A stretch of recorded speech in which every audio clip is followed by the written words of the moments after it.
सभी भाइयों और बहनों को प्रभु यीशु मसीह के नाम में मैं जय मसीह की कहता हूँ। प्रियो, हमारे मुस्लिम भाई बहन यीशु मसीह को खुदा नहीं मानते, क्योंकि कुरान कहता है अल्लाह एक है, ना उसका कोई बेटा है ना कोई पिता। और वे लोग ये भी मानते हैं कि यीशु मसीह को क्रूस पर नहीं चढ़ाया गया और ना ही वो सारे मानव जाति के लिए क्रूस पर बलिदान हुए, ऐसा मुस्लिम लोग का मानना है। और दूसरी बात, हम ये नहीं जानते कि क्यों मुस्लिम भाई बहन के अंदर बचपन से ही ईसाई और यहूदियों के खिलाफ नफ़रत भर दी जाती है। लेकिन दूसरी ओर हम सभी जानते हैं कि हमारा प्रभु जो है सच्चा है और जीवित खुदावंद यीशु मसीह हमें शत्रुओं से भी प्रेम करना सिखाते हैं। वो प्रेम से भरे हुए परमेश्वर हैं। प्रियो, आइए इस वीडियो में हम एक मुस्लिम व्यक्ति की गवाही को देखेंगे कि वह किस प्रकार जो है जान पाते हैं कि उद्धार जो है वो इस्लाम में नहीं बल्कि सिर्फ यीशु मसीह के पास है। इस वीडियो को आप अंत तक ज़रूर देखिएगा और मैं आप सबसे ये निवेदन करता हूँ कि आप चैनल को सब्सक्राइब ज़रूर करें। God bless you.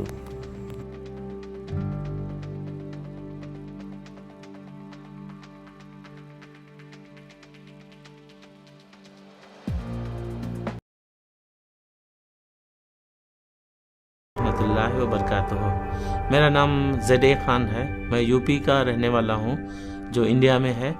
और मेरा जो जन्म हुआ था, मेरा जो पैदाइश प्री मैच्योर बर्थ हुआ था, मेरे बचने की उम्मीद नहीं थी। तो मेरे वालिद ने मन्नत मांगा था कि अगर ये मेरा बेटा ज़िंदा रह गया, बच गया, तो इसे मैं इस्लाम के लिए खिदमत के लिए डेडिकेट कर दूंगा। और उसके बाद जब मैं 7 साल का हुआ तो मुझे मदरसे में भेज दिया। वहाँ तकरीबन 14 साल तक मैं रह कर के तालीम हासिल किया। मैं एक आलिम का कोर्स किया।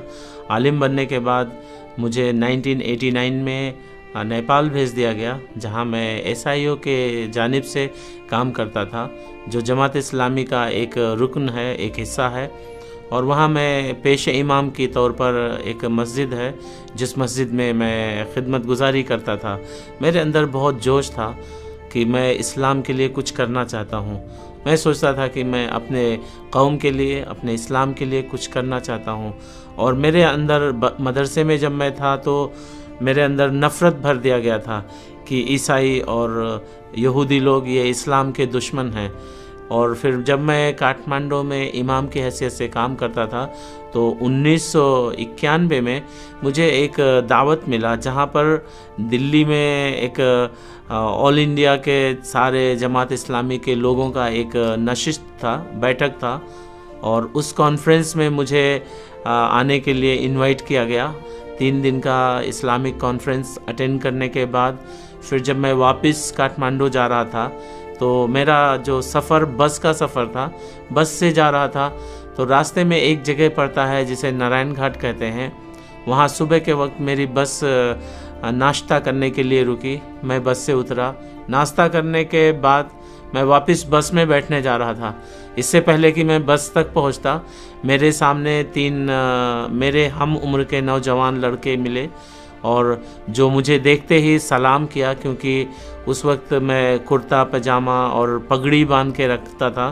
तो वो समझ गए थे कि ये मुसलमान के कोई लीडर है। तो उन्होंने मुझसे सवाल पूछा कि क्या आप यीशु मसीह के बारे में जानते हैं? तो मैं उनके सवाल के बदले उनसे खुद सवाल पूछा। मैंने पूछा कि क्या आप लोग ईसाई हैं? और जैसे ही उन्होंने कहा कि हाँ हम ईसाई हैं, मेरे दिल में नफ़रत भर गई।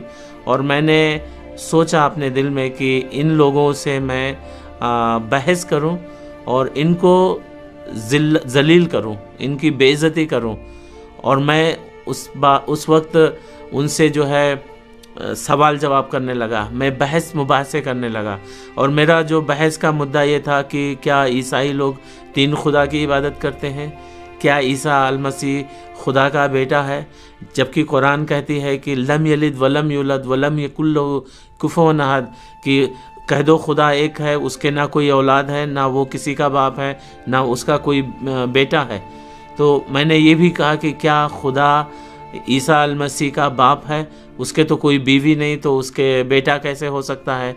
ये सब सवाल करने लगे। यीशु मसीह सलीब पर उसकी मौत नहीं हुई, और सारी दुनिया के गुनाहों के लिए यीशु मसीह खुदा ने अपने बेटे को क्यों कुर्बान किया? ये सब झूठी कहानी है। तो उनमें से एक भाई ने मुझसे बोला कि भाई आपके पास मैं आपको एक बाइबल देना चाहता हूँ, आप इसको पढ़िए, इस बाइबल शरीफ से आपको आपके सवालों के जवाब मिल जाएंगे।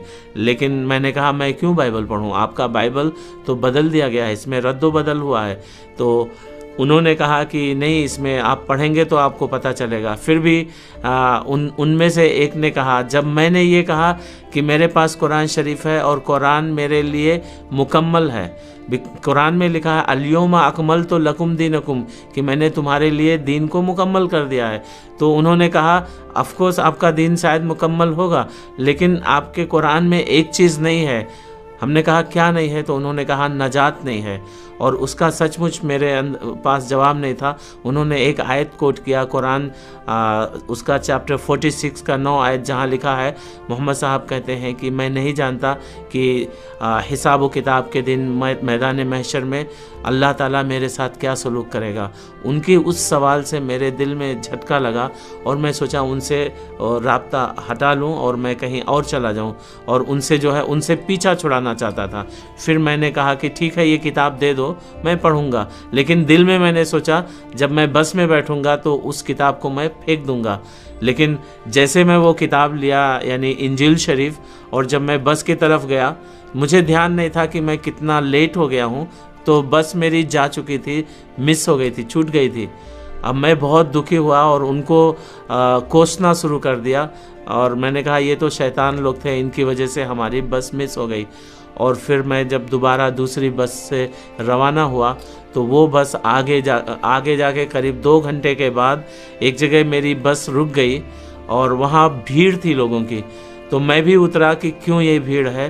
तो मैं किसी से पूछा कि भाई यहाँ क्या हो रहा है, ये भीड़ क्यों है? तो उन्होंने कहा कि जो इससे आगे जा रही थी बस, यानी जो मेरी बस छूट चुकी थी, वही बस खाई में गिर गई और सारे पैसेंजर, सारे मुसाफिर मर गए।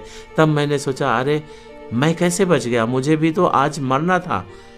तब मुझे याद आया अगर वो 3 जो मसीही लोग मुझे नहीं मिले होते, उनसे मेरा बहस मुबाहसा नहीं हुआ होता, तो मैं पक्का आज के दिन मेरी मौत निश्चित थी, आज मुझे मरना ही था।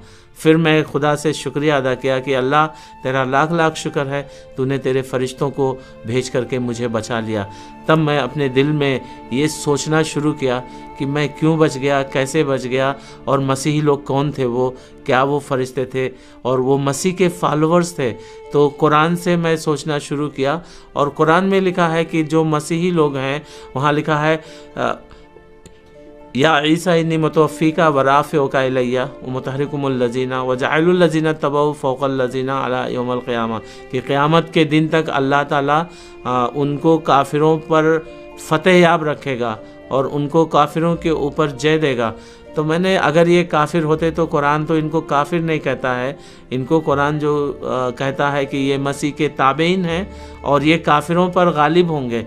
तब मैं वहीं से मेरे दिल में मसीह के लिए जो है मोहब्बत पैदा हुई और मैं लगातार मसीह के बारे में सोचता रहा। तकरीबन मुझे 1 साल लग गए। मैं तहकीकात किया और मैंने पाया कि मसीह ही सच्चा रास्ता है, वही नजात का रास्ता है, उसके अलावा कोई और रास्ता है ही नहीं जिसके ज़रिए हमें नजात हासिल हो सके। हज़रत मसीह की ज़िंदगी पढ़ी और हज़रत मोहम्मद सल्लल्लाहु अलैहि वसल्लम की ज़िंदगी पढ़ी, और दोनों की ज़िंदगी पढ़ी तो मुझे ये मिला कि मसीह की ज़िंदगी सबसे अफजल है। उसकी ज़िंदगी में कोई गुनाह नहीं है, वो पाक है, बेऐब है, ज़की है और वही नजात दहिंदा है। और फिर मैंने अपने ज़िंदगी में मसीह को नजात दहिंदा करके कबूल कर लिया। कबूल करने के बाद जब मेरा ये ईमान मेरे घराने पर ज़ाहिर हुआ तो उन्होंने मेरे ऊपर बहुत जुल्म सितम ढाया, मुझे अधमुआ कर दिया था मार मार करके। मैं मरने के कागार पे था, लेकिन खुदा का फजल रहा, उसने मुझे ज़िंदा रखा। मैं बहुत तकलीफ़ों में इधर उधर भटका फिरा 2 साल 3 साल मैं भागता फिरता था, लेकिन खुदा ने मुझे बचाया।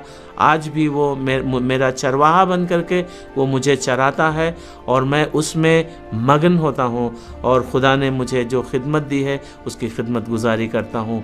और हमारी आप सबसे गुजारिश है कि आप भी खुदावंद यीशु मसीह पर ईमान लाएं, क्योंकि वही सच्चा नजात दहिंदा है। उसने कहा है, राह हक और ज़िंदगी मैं हूँ, बग़ैर मेरे कोई भी खुदा के पास नहीं पहुँच सकता है। आमीन।